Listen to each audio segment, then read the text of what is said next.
Welcome back, friends, to day 2. Today's the big day of the laundry build. We'll be putting the new stack unit in. So let's jump over. I'll have you join me with we got to finish up the rest of the floor, the baseboards, a couple of different things, and then we'll get everything in. But the floor turned out really nice, and I'll share that with you now. I do apologize. I didn't video putting the floor down, but I'll show you how it clicks together. I've got a couple pieces right here. But I'm really happy with this. This is just the stuff that we got from Costco. It is a synthetic vinyl, and it's just tough as nails. My sister's got it in her rental. My parents have been using it for quite a while. It's really a great really great price point, and it seems like to be pretty high quality. The install is pretty simple. Let me set up the tripod here, and I'll show you how it fits together. This flooring is so simple that just about anyone could do this. I'm not an expert with this. I haven't seen all of the different options out there, but I have put down quite a few of them. And what I like about these is it's so quick and easy. It's got the foam pads built in the bottom, so you don't have to run the foam out and taping all the seams and all that, so it's very quick. The key, though, and the thing that I haven't had with other floors, is that it locks on the end grains as well as the regular tongue and groove. So when you put them down, they actually snap into position, and there's no way for them to separate. I've seen a lot of these, the lesser quality ones separate in the corner, but this remains really tight. It's guaranteed you can have standing water on it for I think 24 hours or so. So it's for the money. It's really great. And again, it's I think 3 different colors, and they stock that. So if you wanted to really upgrade something in your house, I'd really recommend it. To quickly answer a couple of questions we got yesterday, one was why build this out with the plywood and not just order the door a little bit bigger? The doors typically come in 2-inch increments, 28, 30, 32, 34, so that's why that. Another concern was having it too close to the light switch, and I took all that into consideration when I determined the wall, because we need that 3 inches for that trim, and then that door is going to be in there. That door actually is going to come in there a little bit. So it won't be a full 3 inches. It'll be a little bit narrower, but it doesn't really matter because it'll be narrower on this side as well. So it all kind of ties in, being it's painted the same color.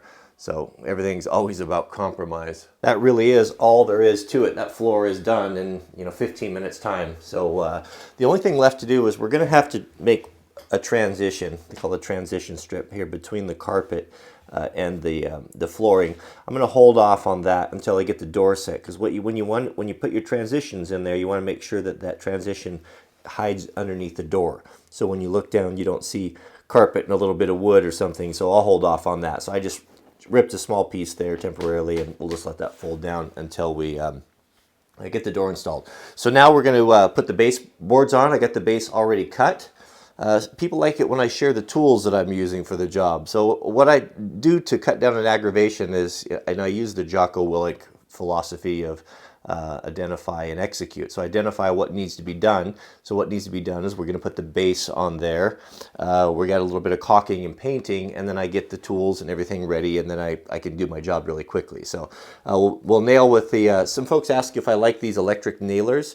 I bought this at Home Depot when I had a whole bunch of door casings to do, because my old regular conventional one with the air hose was basically wearing out and needed rebuilt, and I'd never go back.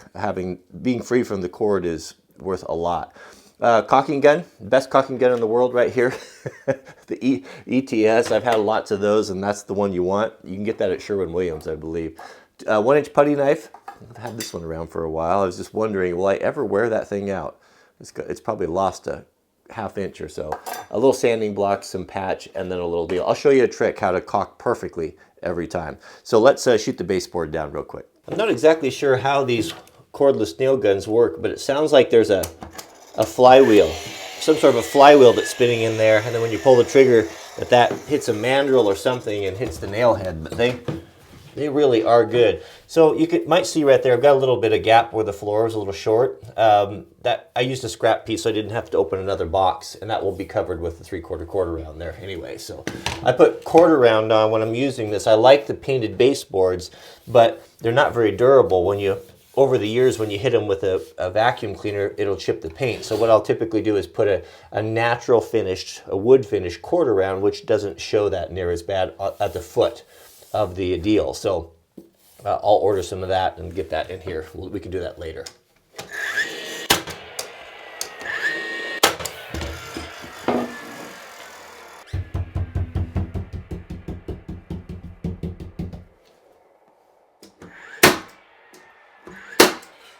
When it comes to patching, the stuff that I've used for years and my favorite is the Paint and Patch from DAP.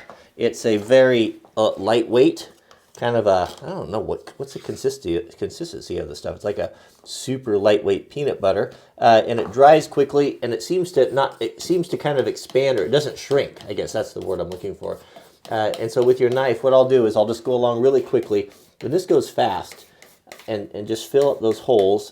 I'm pressing it in, really pressing that in there, all those nail gun holes, and it goes quickly. So what I'll do is I'll just kind of leave that a little bit proud there, and by the time I get to the end of the board, it will dry. And once it's dry, just get yourself a sanding block, and just quickly, just hit them nice and flat. These things have enough rigidity to them where it kind of gives you a nice flat surface, but that's still a little bit wet there. If you have something that's really deep, come back and hit it again.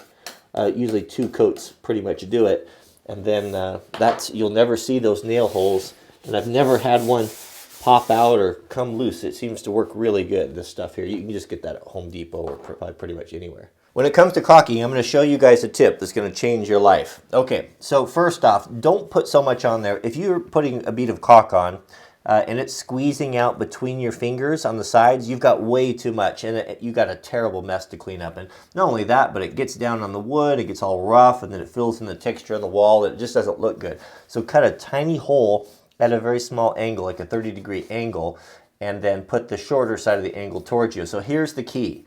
So when you're doing your caulk, having a good caulking gun is nice, because these right here, this yellow one, when you let go, it actually releases the spring pressure, and you don't get that little bit of dribble that comes out and starts, gets on the floor, then you step on it, and it's in the carpet, and then pretty soon it's everywhere, and you're like pig pen. So just a little bit, you can always come back and add it. So here's the trick. So a small bead, and you're pressing it in, like this right there. You can always add more. But here's the trick. Have some warm water. And I only choose warm because it's just more comfortable. Warm or tepid water. Get your finger wet, and with a wet finger, go in here one time and push it. You're pushing that in, and that is a caulk joint. I mean, look at the difference. It's very simple. You'll have just a tiny little bit on your finger. Again, if it's coming out the sides, you're just using too much.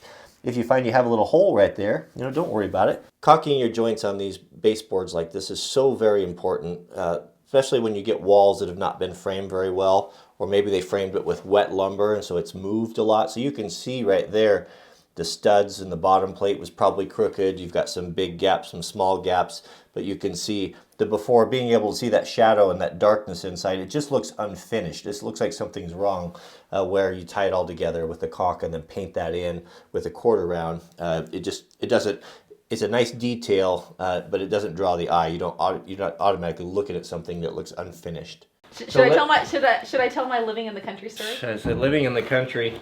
We play mouse roulette with all of our shoes. It's amazing. You can put a shoe and not wear them for a week, and then you put it on, and there's something in there you wish wasn't. And it sounds like we're dirty, but really we have we're not. We're not. We just live in the country, right? We've got a cat and everything. And the house is so old that it's very porous. Okay, so Can I tell my favorite country living story? Yeah, go ahead. Is I went to feed the dogs, and I took out a scoop of dog food, and and it was kind of dark, and so as I was scooping the dog food, a mouse ran out.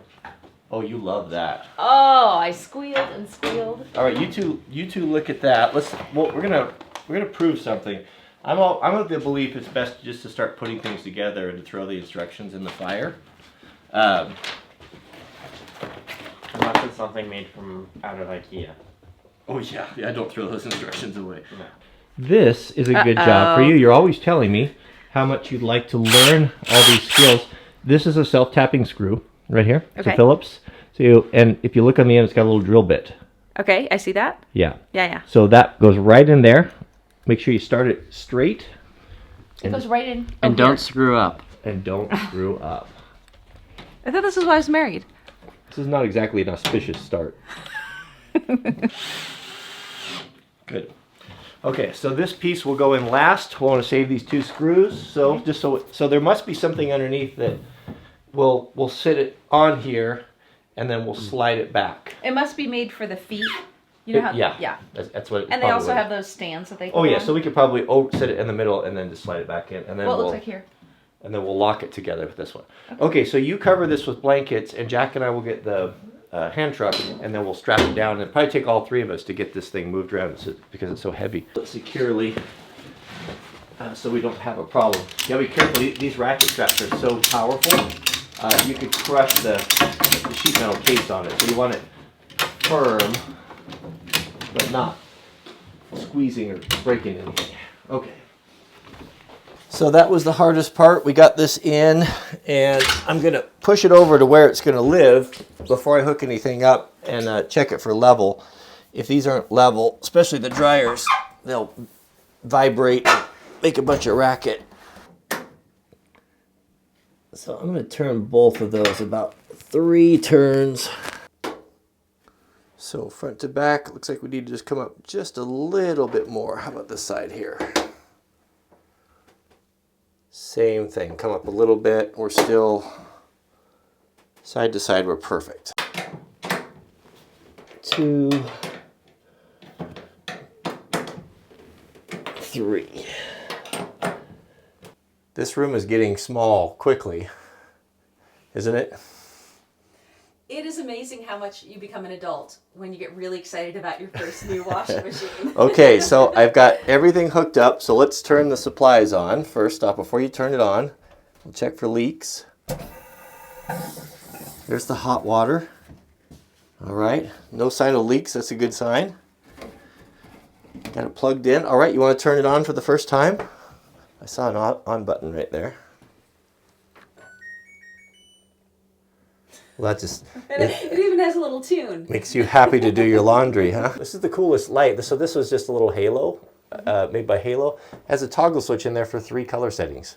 So 4, 5, and 6,000 Kelvin. So you can have the warm light like an incandescent, or that blue light like a cold LED. Yeah, which I don't like. I put it on the warmest setting there. I like warm. That's good. The threshold here. Okay. You want me to push? Just to hold it from dropping. Okay. Okay, we're going to go to the edge until it goes onto the bars. Okay, just let it slide down.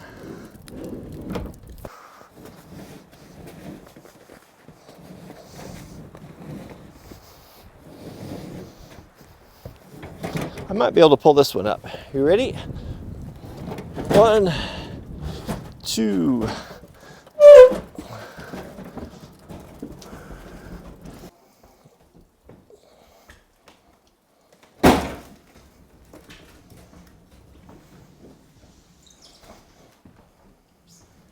Those dogs out here.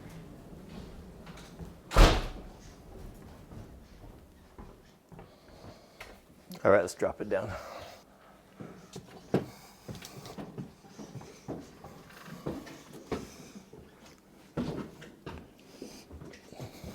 Okay, sit it down. Okay. We have to make sure we go up above it a little bit. And remember, we don't want to hit the ceiling, go too high. All right, are you ready? Yeah. All right, everybody lift. Okay, higher, higher. Okay, slowly, watch the walls. Come to me. Higher. Okay, right there. All right, set it down. Make it flat. All right, you guys got it? Yeah. I'm gonna let go because I need to look at the feet. Okay. All right, turn your dryer on. See if it goes. What's with all the musical tunes, huh? I don't know. Let's see here. I want the. You're gonna need a little step stool. I might. I don't think of myself as short, but I might need like a little mirror here so I can kind of read it a little bit better. Let's see here. So that's on Delicate's Towel Air Dry Speed Dry. Speed Dye Antibacterial Normal Steam Fresh. What do you think that means? Is that a light in there? 3 minutes. Ready? Yeah.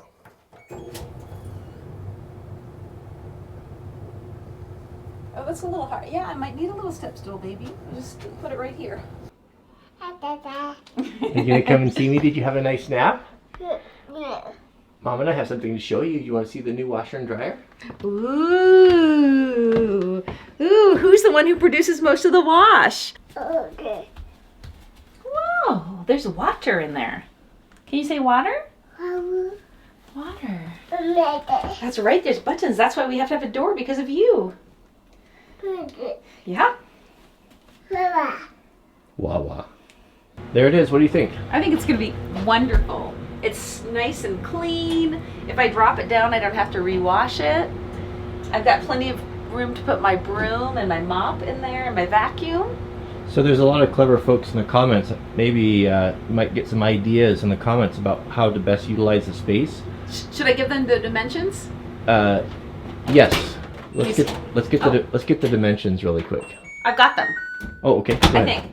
I got 16 inches right I've there. got 16 inches, and it's about 36 inches deep. Yep.